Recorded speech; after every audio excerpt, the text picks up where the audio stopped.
પાટણ શહેરમાં શિયાળો આવતા ચોરીના બનાવમાં વધારો. રાત્રે 2 દુકાનોના શટર તૂટ્યા. પાટણ શહેરમાં ચોરો દ્વારા પોલીસને ફરી એકવાર પ્રશાસને પડકાર ફેંક્યો હોય. પાટણ શહેરમાં ગોલ્ડન ચોકડીથી રોટલિયાન વાનદાદાની સામે આવેલા શિવમ ડેરી પાર્લર વિષ્ણુભાઈ પટેલની દુકાનને રાતના સમયમાં ચોરો દ્વારા શટરને તોડીને રોકડ રકમ અને પાર્લરમાંથી માલ સામાન ચોરી કરીને લઈ ગયેલ છે.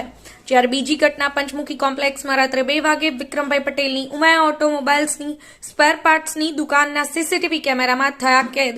ચોરો દ્વારા દુકાનોને નિશાન બનાવવામાં આવી હતી. ઠંડીનું પ્રમાણ વધતા શિયાળાની મોસમ આવતા જ દર વર્ષની જેમ આ વર્ષે પણ ચોર ટોળકી ત્રાટકી. પોલીસ પ્રશાસન દ્વારા રાતના સમયમાં પેટ્રોલિંગનો વધારો કરવાની માંગ ઉઠી. થોડા મહિના પહેલા પાટણ શહેરના વિવિધ વિસ્તારમાં ચડ્ડી ગેંગ સક્રિય થઈ હતી, જેને પોલીસ દ્વારા પકડતા શહેરીજનોને રાહત મળી હતી. હવે આ ઘટના બનતા શહેરમાં કોઈ નવી ચોરી ટોળકી આવી એવી ચર્ચા આમ નાગરિકોમાં થઈ રહી છે. તો રાત્રિ દરમિયાન પોલીસ પેટ્રોલિંગ વધારી આ ચોર ટોળકીનો બંદોબસ્ત કરવામાં આવે એવી માંગ આમ જનતામાં ઉઠી છે. રાજેશભાઈ પટેલ, પાટણ ન્યૂઝ 24, પાટણ.